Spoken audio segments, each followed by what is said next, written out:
नमस्कार साथियों, मैं मनीष बंसीवाल आप सभी का बहुत बहुत स्वागत करता हूं ऑनलाइन स्टडी ORG के YouTube चैनल पर। साथियों, राजस्थान के इतिहास के अंतर्गत आज हम डिस्कस करेंगे हमारे आमेर के कछावा राजवंश के बारे में। और साथियों, अगर आप पिछली क्लासों के बारे में बात करते हैं तो देखिए हमने उन क्लासों में डिस्कस किया था मेवाड़ के राजवंश के बारे में, और उससे भी पहले साथियों हमने बात करी थी बीकानेर और मारवाड़ के राठौड़ वंश के बारे में।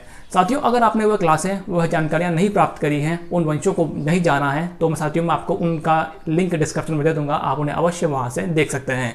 साथियों, आज का प्रमुख हमारा वंश होगा आमेर का कछावा वंश। देखिए साथियों, किस प्रकार से कछावा वंश का स्थापना होती है, यानी कि इस वंश की स्थापना होती है और किस प्रकार से यह आगे बढ़ता है।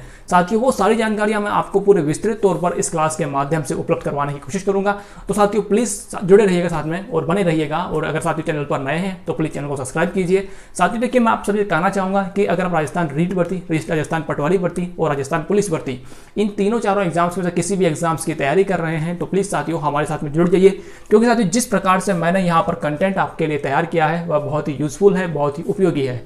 साथियों, आपको क्लास लेने के बाद में खुद को महसूस होगा कि भाई आपको जो जानकारियां मैंने प्रदान करी थी वह बहुत ही इंपॉर्टेंट है, और एग्जाम के नजरिए से साथियों वह बहुत ही आपके लिए मुख्य भूमिका निभाने वाली होगी।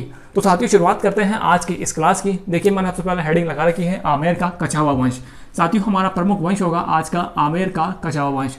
साथियों, हम इसके बारे में बात करेंगे कि भाई इसकी स्थापना किस प्रकार से होती है, इसका झंडा किस प्रकार का होता है, और यह इसकी संस्थापक कौन होते हैं, इसकी स्थापना कब होती है, कहाँ पर होती है, सारी जानकारी साथियों मैं आपको उपलब्ध करवाऊंगा। साथियों शुरुआत करते हैं इस क्लास की। तो देखिए, सबसे पहले बात करेंगे साथियों हम आमेर के कछावा वंश की उत्पत्ति किस प्रकार से होती है, यानी कि कछावा शासकों की उत्पत्ति किस प्रकार से होती है। साथियों देखिए, उत्पत्ति का मत यहाँ पर लिखा है, मैंने यहाँ पर लिखा है कि भाई आमेर के शासकों ने स्वयं को श्री राम के पुत्र कुश का वंशज बताया था। तो साथियों आप जान सकते हैं कि भाई जो भगवान श्री राम हुए हैं उनके दो पुत्र हुए थे, लव और कुश। तो साथियों आमेर के जो कछावा शासक थे उन्होंने अपने आप को भगवान श्री राम के पुत्र कुश का वंशज बताया है। साथियों यह कई बार हमारे को जानकारियां मिलती है कि भाई कई सारे ऐसे लेख हैं, कई सारे ऐसे शिलालेख हैं जिनके अंतर्गत इन शासकों ने खुद को भगवान श्री राम के पुत्र कुश का वंशज बताया है। साथियों इस प्रकार से हम अनुमान लगाते हैं कि भाई ये भगवान राम के वंश से जुड़े हुए होंगे। अब देखिए अगला साथियों मत आता है कि भाई इन्हें इतिहास में रघुवंश राजतिलक के नाम से भी जाना जाता है। साथियों रघुवंश राजतिलक का मतलब होता है कि भाई भगवान श्री राम के वंश से जो लोग जुड़े थे वह साथियों रघुवंश राजतिलक कहलाते थे। साथियों आपको पता भी होगा कि भाई भगवान श्री राम को भी रघुवंश राजतिलक की उपाधि प्राप्त थी। साथियों इसी प्रकार से इस वंश के शासकों को भी रघुवंश राजतिलक कहा जाता था। अब साथियों बात करते हैं इसके झंडे के बारे में, इस वंश के राजकीय चिन्ह के बारे में। साथियों देखिए यह चीज़ें जो इंपॉर्टेंट होती है वो मैं आप सभी को बताऊंगा। साथियों प्लीज़ बने रहिएगा क्लास के अंतर्गत, जो भी बहुत ही इंपॉर्टेंट चीज़ें होती है मैं आप सभी के लिए लेकर आया हूं। तो प्लीज़ साथियों क्लास को लाइक कीजिएगा, अगर चैनल को सब्सक्राइब नहीं किया चैनल को सब्सक्राइब कीजिए, साथ ही वीडियो को शेयर कीजिए। साथियों बात करते हैं झंडे और राजकीय चिन्हों के बारे में। तो देखिए साथियों सबसे पहले बात होती है कि भाई कछावा राजवंश का झंडा पचरंगा है। साथियों देखिए पचरंगा का मतलब होता है कि भाई जो इस राजवंश का झंडा है वह 5 रंगों से मिलकर बना हुआ है। साथियों वो रंग कौन कौन से हैं, तो देखिए यहाँ पर लिखा है मैंने नीला, पीला, लाल, हरा और काला। साथियों इसके अंतर्गत यानी कि नीला, पीला, हरा, लाल, काला जो कि 5 रंग हैं, इन सभी रंगों से मिलकर बना है। और देखिए साथियों उसके अंतर्गत एक चिन्ह और हमारे को देखने को मिलता है, एक आकृति देखने को मिलती है। जो वह आकृति किसकी है, तो देखिए इसके मध्य में सूर्य की आकृति बनी हुई है। तो साथियों आप समझ सकते हैं कि भाई यह एक तरीके से सूर्यवंशी मत से भी निकल कर आते हैं। तो देखिए साथियों यहाँ पर इन्होंने भगवान श्री राम का वंशज खुद को बताया है, और इन्हें इतिहास में रघुवंश राजतिलक के नाम से भी जाना गया है। इनके झंडे की बात हमने करी थी, तो देखिए साथियों इनका झंडा होता है पचरंगा, और पंचरंगा का मतलब होता है कि भाई नीला, लाल, पीला, हरा, काला इन रंगों से मिलकर यह झंडा बना हुआ है। साथियों इसके मध्य के अंतर्गत यानी कि इस झंडे के मध्य में सूर्य की आकृति भी हमारे को देखने को मिलती है। साथियों इस प्रकार का बेसिक परिचय है इस राजवंश का जो कि मैंने आपको बताया है। अब देखिए साथियों बात करेंगे आमेर जो साथियों क्षेत्र है जहां पर जिसके बारे में हम अध्ययन करेंगे, तो साथियों उसका प्राचीन नाम क्या हुआ करता था। तो साथियों देखिए मैंने लिखा है भाई आमेर का प्राचीन नाम अंबावती व अंकिकापुर था। साथियों देखिए 2 नाम हमारे को देखने को मिलते हैं, दोनों ही इंपॉर्टेंट है एग्जाम के नजरिए से साथियों, क्योंकि कई बार किसी स्थानों का प्राचीन नाम पूछा जाता है कि भाई आमेर का प्राचीन नाम था नागौर का प्राचीन नाम क्या था, या फिर मेवाड़ का प्राचीन नाम क्या था, या फिर बीकानेर का प्राचीन नाम क्या था। साथियों ये प्रमुख स्थान हैं, इनके बारे में मैं आपको कभी एक क्लास के माध्यम से उपलब्ध करवा दूंगा जानकारियाँ, तो प्लीज़ साथियों बने रहिएगा। और देखिए साथियों, हमने अभी बात करी मेवाड़, माफ कीजिएगा, आमेर के प्राचीन नाम के बारे में। तो साथियों पहला नाम होता है अम्बावती, दूसरा होता है अंकिकापुर। साथियों दो प्रमुख नाम हैं जो कि इस शहर के, इस स्थान के प्राचीन नाम होने का गौरव रखते हैं। साथियों आगे बढ़ते हैं तो देखिए अब बात करेंगे हम इस वंश के संस्थापक के बारे में। साथियों इस वंश का संस्थापक कौन होता है, किस प्रकार से वह स्थापना करता है और वह कहां से आकर इसकी स्थापना करता है, या फिर साथियों इस वंश का मूल पुरुष, आदि पुरुष का भी जो क्वेश्चन बनता है, तो आपको पता है कि वह जो इसकी संस्थापना करता है, जो कि इसकी स्थापना करता है, वह व्यक्ति ही इस वंश का मूल पुरुष होता है और वही इसका आदि पुरुष होता है।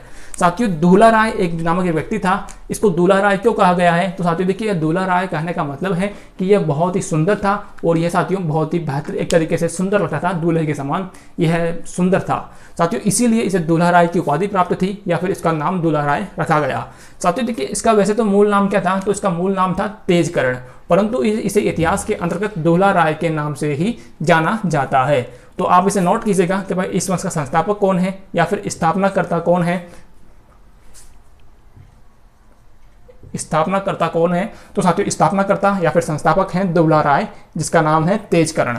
साथियों अब आगे बात करेंगे हम तेजकर्ण के बारे में, क्योंकि साथियों तेजकर्ण ही इस वंश का पहला शासक भी बन सकता है, क्योंकि आपको पता है जो कि स्थापना करता है कुछ समय में शासन भी करता है। तो साथियों इसीलिए इसे यानी कि इस वंश का प्रथम शासक किसे कहा जाता है, तो साथियों प्रथम शासक आप कह सकते हैं कि भाई दूल्हा राय या फिर तेजकर्ण इस वंश का प्रथम शासक हुआ करता था। साथियों देखिए यहाँ पर मैंने लिखा है भाई दूल्हा राय क्या है, तो यह आदि पुरुष है, मूल पुरुष है। साथियों आदि पुरुष और मूल पुरुष का मतलब होता है कि जो इस वंश की स्थापना करता है या फिर इस वंश की जो शुरुआत करता है उसे आदि पुरुष का दर्जा प्राप्त होता है और उसे ही मूल पुरुष का दर्जा प्राप्त होता है। तो आप समझ सकते हैं कि भाई दूल्हा राय क्या है, तो दूल्हा राय इस वंश का संस्थापना करता है, स्थापक करता है और आदि पुरुष भी है और मूल पुरुष भी है। साथियों जानकारियां यहाँ पर कवर हो चुकी हैं। अब देखिए साथियों सबसे पहले बात करेंगे 1137 ईस्वी में मध्य प्रदेश से, यानी कि साथियों मैंने यहाँ पर लिखा है एमपी, तो आप समझ सकते हैं कि भाई 1137 ईस्वी में एमपी से आकर दौसा को इसने अपनी राजधानी बनाया था तथा कछावा वंश की राजधानी बनाते हुए कछावा वंश की स्थापना करी। तो साथियों आप समझ सकते हैं कि दूल्हा राय कहाँ से आया था। साथियों ये वर्तमान के मध्य प्रदेश क्षेत्र से आया था।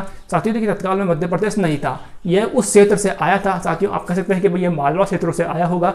तो यह आते हुए दौसा क्षेत्र को अपनी राजधानी बनाता है और यहाँ पर कछावा वंश की स्थापना करता है। साथियों आगे बात होती है कि भाई दूल्हा राय के द्वारा रामगढ़ में कुलदेवी जमुआई माता का मंदिर भी बनाया गया था। साथियों आप समझ सकते हैं कि भाई कुलदेवी का क्वेश्चन कई बार बनता है। तो देखिए साथियों मैंने आपको पहले आमेर, मेवाड़ और कई सारे राज्यवंशों की कुलदेवियां बताई थी। साथियों मैं आशा करता हूं आपने उन सभी चीज़ों को याद किया होगा, उन सभी चीज़ों को समझा भी होगा और बेहतरीन तरीके से साथियों मैंने आपको बताया था कि भाई किस कुलदेवी का मंदिर किसने बनवाया था। तो वो जानकारी साथियों आपको पूरी तरीके से प्रॉपर तरीके से याद भी होगी। साथियों आगे बढ़ते हैं तो देखिए वर्तमान में हम बात कर रहे हैं आमेर के बारे में। साथियों आमेर की कुलदेवी कौन है, यानी कि आमेर राजवंशी कुलदेवी है जमुआई माता। साथियों जमुआई माता का मंदिर किसने बनवाया था, तो दूल्हा राय के द्वारा मंदिर बनवाया गया था। और साथियों अपने कहाँ बनवाया गया था, तो यह जयपुर रामगढ़ के अंतर्गत जमुआई माता का मंदिर जो कि दूल्हा राय के द्वारा बनवाया गया था। साथियों आगे बात करेंगे हम इस वंश के सेकंड शासक यानी कि कोकिल देव के बारे में। साथियों कोकिल देव का कोई इतिहास नहीं है, परंतु इन्हें कुछ छोटे से एक कारण होता साथियों इनके बारे में जो कि इन्हें महत्वपूर्ण बनाता है। साथियों देखिए इन्होंने क्या किया था, तो कोकिल देव ने साथियों आप समझ सकते हैं कि भाई दूल्हा राय का यह पौत्र था और 1207 ईस्वी के अंतर्गत साथियों इसने मीणा राजाओं को पराजित करते हुए इस क्षेत्र को यानी कि आमेर को जीतकर आमेर को अपनी राजधानी का दर्जा इसने प्रदान किया था। साथियों देखिए 1207 में इसने आमेर पर विजय प्राप्त करी और इसे राजधानी का दर्जा प्रदान किया। साथियों अब आगे बात करते हैं, देखिए आमेर क्या है कि भाई आमेर 1722 तक राजधानी का दर्जा प्राप्त रखता है, यानी 1722 तक अपनी राजधानी का गौरव रखता है। साथियों आगे बात करते हैं कोकिल देव के पश्चात में बनने वाले शासक पृथ्वी सिंह कछावा के बारे में। तो आप समझ सकते हैं कि भाई पृथ्वी सिंह कछावा इस वंश का तीसरा शासक हो सकता है। साथियों देखिए यहाँ पर छोटे बड़े शासक आते हैं, परंतु उनके बारे में कोई जानकारी नहीं उपलब्ध होने के कारण हम उन्हें स्किप कर देते हैं। साथियों आगे बात कर रहे हैं पृथ्वी सिंह कछावा के बारे में। तो साथियों यह प्रमुख शासक है, इन्होंने कुछ ऐसे कार्य किए थे जो कि इन्हें अन्य शासकों से अलग बनाते हैं। साथियों देखिए यहाँ पर लिखा है भाई आमेर रियासत में सामंती व्यवस्था को 12 कोटड़ी के नाम से इन्होंने शुरू किया था। साथियों देखिए आमेर रियासत या फिर जयपुर राजवंश के अंतर्गत इन्होंने जो सामंती प्रथा थी इसकी शुरुआत करी थी। और साथियों किस प्रकार से करी थी, तो इन्होंने शुरुआत करी थी 12 कोठड़ी के नाम से। आगे साथियों बात करते हैं कि भाई युद्ध में सांगा को घायल अवस्था में बसवा दौसा लेकर आए। साथियों देखिए पहले आपको यह जानकारी होनी चाहिए ये लाइन की, मैंने आपको यह बता दी साथियों, माफ कीजिएगा, अभी हम यहाँ से पढ़ेंगे। साथियों देखिए यहाँ पर लिखा है खानवा के युद्ध में आमेर रियासत की ओर से यह राणा सांगा के साथ में शामिल हुए। तो साथियों आप समझ सकते हैं कि भाई खानवा का युद्ध किनके मध्य में हुआ था, या राणा सांगा और बाबर के मध्य में हुआ था। साथियों सांगा ने जब इस युद्ध के अंतर्गत जाने से पहले संपूर्ण राजस्थान के राजपूत शासकों की एक मीटिंग बुलाई और उस मीटिंग में कहा कि भाई मैं आप सभी की ओर से लड़ने जा रहा हूं, तो आप मेरा सहयोग कीजिए और जो भी आप सभी से बन सकता है आप अपनी सेना मेरे साथ में भेजिएगा। तो साथियों देखिए आमेर रियासत ने किसे भेजा था उनके साथ में, तो साथियों हमारे शासक हो सकते हैं पृथ्वी सिंह कछावा, जो कि आमेर रियासत की ओर से खानवा के युद्ध में राणा सांगा के समर्थन में शामिल हुए थे। साथियों आगे जानकारी मिलती है कि भाई राणा सांगा इस युद्ध में घायल हो जाते हैं, परंतु उन्हें घायल अवस्था के अंतर्गत ही बसवा दौसा लेकर आते हैं। कौन लेकर आते हैं, तो साथियों पृथ्वी सिंह कछावा इन्हें दौसा लाकर, यानी साथियों दौसा के अंतर्गत क्षेत्र है बसवा, साथियों यहाँ पर लाकर उनका उपचार कार्य करते हैं और उन्हें पुनः तैयार करवा देते हैं। साथियों आगे बात बनती है कि भाई पृथ्वी सिंह कछावा ने, देखिए साथियों यहाँ पर हमने जाना कि भाई यह खानवा के युद्ध में शामिल होते हैं और आमेर में 12 कोठड़ी के नाम से सामंती व्यवस्था की शुरुआत करते हैं। साथियों आगे बात होती है कि भाई शेखावटी में पृथक राज्य की स्थापना भी इनके द्वारा करी गई थी। इसीलिए साथियों परिवार से मनमुटाव के कारण शेखावटी क्षेत्र में चले जाते हैं और वहां पर एक पृथक राजवंश की स्थापना करते हैं। साथियों उसके बारे में हम आगे कभी कवर करेंगे, तो प्लीज साथियों आप अभी नोट कीजिएगा आमेर राजवंश के बारे में। अब देखिए पृथ्वी सिंह कछावा के पश्चात में शासक बनेंगे हमारे भारमल या फिर बिहारी मल। तो देखिए साथियों यहाँ पर भारमल और बिहारी मल एक प्रमुख शासक हैं। इनके द्वारा साथियों कई ऐसे कार्य किए गए थे जो कि इन्हें अन्य शासकों से अलग करते हैं और साथियों यहाँ कई श्रेणियों में प्रथम शासक हैं, क्योंकि साथियों इन्होंने मुगलों के साथ में वैवाहिक संबंध स्थापित किए। साथियों वह संबंध थे जो कि प्रथम संबंध थे। राजस्थान में ऐसा कोई भी शासक नहीं था जिसने कि इनसे पहले मुगलों के साथ में वैवाहिक संबंध स्थापित किए थे। तो साथियों यह वैवाहिक संबंध स्थापित करने में पहले शासक थे और साथियों अधीनता स्वीकार करने में भी यह पहले शासक थे। तो देखिए साथियों वो जानकारी मैं आपको यहाँ पर बताऊंगा, तो प्लीज आप इसे नोट कीजिएगा। साथियों हमारे शासक हैं भारमल या फिर बिहारी मल। इनका साथियों टाइम पीरियड होता है 1547 से लेकर 1574 ईस्वी के मध्य का। साथियों लंबा चौड़ा ठीक ठाक टाइम टेबल है, इनका टाइम काल है। तो इस काल के अंतर्गत साथियों इन्होंने अपने मुगलों की अधीनता स्वीकार करी थी, उनके साथ में वैवाहिक संबंध स्थापित किए थे और अपने पौत्र और बेटे को भी इन्होंने एक तरीके से मुगलों के अधीन भेजा, उनकी सेवा के अंतर्गत उन्हें सौंप दिया। साथियों आगे बात करेंगे तो 1570 ईस्वी में जो नागौर दरबार आयोजित हुआ था उसके अंतर्गत भी इन्होंने अकबर का पूरा सहयोग दिया और अकबर ने इन्हीं के सहयोग से एक तरीके से नागौर दरबार का आयोजन सफल तरीके से किया था। आगे बात करते हैं साथियों, देखिए शुरुआत करते हैं भारमल के बारे में डिस्कस की। तो देखिए साथियों भारमल कौन है, यह भारमल है या फिर इसका बिहारी मल, साथियों दो नाम हमारे को देखने को मिलता है। साथियों आमेर के भीमदेव का यह पुत्र है, यानी कि यह एक तरीके से राजा का बेटा नहीं है साथियों, यह आमेर के साधारण व्यक्ति हुआ करते थे। भीमदेव इसी वंश के साथियों हैं, तो भीमदेव का यह पुत्र है जो कि शासक बनता है। साथियों आगे बात होती है राजस्थान का प्रथम शासक जिसने मुगलों की अधीनता स्वीकार करी तथा मुगलों के साथ में वैवाहिक संबंध स्थापित किए थे। तो साथियों आप समझ सकते हैं कि भाई ये पहले शासक थे जिन्होंने मुगलों की अधीनता स्वीकार करी थी और उनके साथ में वैवाहिक संबंध स्थापित किए थे। आगे बात करते हैं साथियों कि भाई भारमल ने, यानी कि भारमल या फिर बिहारी मल ने साथियों किस तरीके से वैवाहिक संबंध स्थापित किए थे। तो देखिए साथियों वो संबंध हम आपको बताएंगे।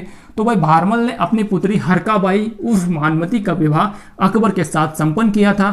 साथियों देखिए आपको जानकारी मिल रही है कि भाई इसने, यानी कि भारमल या फिर बिहारी मल ने अपनी पुत्री हरकाबाई का विवाह अकबर के साथ में संपन्न किया था। साथियों हरकाबाई का नाम हमारे को देखने को मिलता है, हरकाबाई उसका एक तरह से वास्तविक नाम था, परंतु साथियों जो नॉर्मल तरीके से जो बोलचाल में प्रयोग होता था वह नाम था मानमती। तो साथियों मानमती या फिर हरकाबाई का विवाह हुआ था अकबर के साथ में। साथियों अकबर और मानमती के संयोग से उनके विवाह के पश्चात में जहांगीर का जन्म होता है। तो साथियों आप कह सकते हैं कि भाई जहांगीर एक तरीके से भारमल का दोहिता था, हरकाबाई का पौत्र था और अकबर का बेटा था।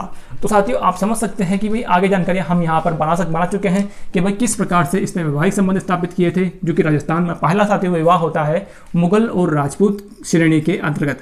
तो साथियों आप समझ सकते हैं कि भाई यह विवाह था जो कि मुगल राजपूतों का पहला विवाह था। मुगल पूतों का पहला विवाह। तो साथियों आप जान सकते हैं कि भैया मुगलों का और राजपूतों का पहला विवाह था जो कि राजस्थान में हुआ था। साथियों आगे बात होती है अपने पुत्र भगवान दास तथा पौत्र मानसिंह को अकबर के दरबार में इसने नियुक्त किया था। तो साथियों आप समझ सकते हैं कि देखिए इसने भगवान दास और उसका पौत्र था, यानी कि यह भगवान दास कौन है, तो यह इसका है पुत्र। किसका साथियों पुत्र है, तो यह भारमल का पुत्र है। साथियों पुत्र को और पौत्र को, साथियों पौत्र का नाम क्या है, तो पौत्र का नाम है मानसिंह। साथियों इन दोनों को ही इसने अकबर के दरबार में नियुक्त कर दिया और साथियों कहां पर भेजा, तो इसको आगरा भेज दिया था। साथियों आगे बात होती है अकबर के 1570 ईस्वी में नागौर दरबार के आयोजन में इसने पूर्ण सहयोग भी किया था। तो आप कह सकते हैं कि भाई भारमल ने अपना पूरा सहयोग दिया था अकबर के नागौर दरबार के अंतर्गत कि भाई अकबर नागौर दरबार का आयोजन कर सके और उसके अंतर्गत अपना जो भी साथियों इसका जो इच्छा थी उनकी पूर्ति कर सके या फिर मन चाहे कार्य को अंजाम दे सकते हैं। साथियों यह जो नागौर दरबार है यह नागौर के दुर्ग में आयोजित हुआ था और 1570 ईस्वी में हुआ था। इसके अंतर्गत साथियों अकबर चाहता था कि वह राजस्थान के जितने भी राजपूत शासक हैं वह यहाँ पर आएँ और बड़े ही आसानी से मेरे बातचीत के माध्यम से ही मेरे साथ में समझौता करें और मेरी अधीनता स्वीकार कर लेते हैं। परंतु साथियों आपको देखने को मिलेगा कि भाई उस अभियान के अंतर्गत मारवाड़ के रावचंद्र सेन होते हैं, इस दरबार के अंतर्गत मारवाड़ के रावचंद्र सेन होते हैं जो कि बिना कुछ बातचीत करे निकल जाते हैं। साथियों उनके बारे में मैंने आपको पिछली क्लासों में बताया था। अगर साथियों आप लिखेंगे यूट्यूब के सर्च बॉक्स में जाकर कि भाई Raochandra Sen online study ORG, तो साथियों रावचंद्र सेन जो कि एक वीर शासक होते हैं मारवाड़ के, तो साथियों उनके बारे में पूरी डिटेल आपको मिलेगी। और साथियों एक घटनाक्रम जो कि इस प्रोग्राम से संबंधित होगा, चंद्रसेन से जुड़ा हुआ, तो वो आपको वहाँ पर जानने को मिलेगा। साथियों देखिए अकबर के द्वारा जो नागौर दरबार का आयोजन था 1570 में हुआ था और उसमें इन्होंने यानी कि भारमल ने उसका सहयोग किया था।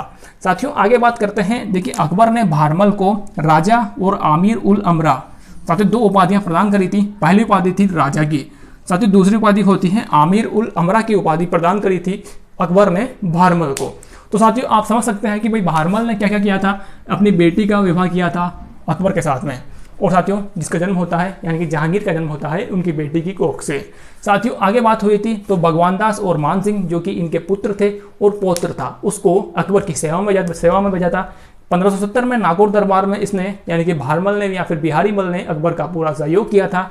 और साथियों आगे बात होती है तो भाई राजा की उपाधि प्रदान करी गई थी इसे अकबर के द्वारा। साथियों सेकंड उपाधि होती है आमिर उल अमरा की उपाधि भी अकबर ने भारमल को प्रदान करी थी। तो साथियों मैं आशा करता हूं जानकारियां आपको बहुत ही बेहतरीन लगी होगी इस क्लास के माध्यम से जो भी मैंने आपको उपलब्ध करवाई है। तो प्लीज़ साथियों क्लास में बने रहिएगा और अगली क्लास के अंतर्गत हम जानेंगे अपने आमेर राजवंश के प्रमुख शासकों के बारे में जो कि साथियों इस वंश के होते हैं और जो अपने इतिहास की दृष्टि से अपना एक विशेष स्थान रखते हैं, या फिर साथियों आप कह सकते हैं कि भाई एग्जाम की दृष्टि से एक विशेष स्थान रखते हैं। उन सभी चीज़ों को साथियों हम यहाँ पर डिस्कस करेंगे। आप मेरा विश्वास कीजिएगा साथियों, जिस प्रकार से मैंने आपको पिछली क्लासें उपलब्ध करवाई थी उसी तरीके से साथियों मैं आमेर के राजवंश के बारे में पूरे विस्तृत तौर पर पूरे डिटेल में आपके लिए अध्ययन की कोशिश करूंगा। तो प्लीज़ साथियों क्लास में बने रहिए, क्लास को लाइक कीजिए, अगर साथियों चैनल को सब्सक्राइब नहीं किया है तो प्लीज़ सब्सक्राइब कीजिए और साथ ही अपने सभी साथियों में इस क्लास को शेयर अवश्य कीजिएगा। धन्यवाद साथियों, मिलते हैं अगली क्लास में, आपका दिन शुभ हो।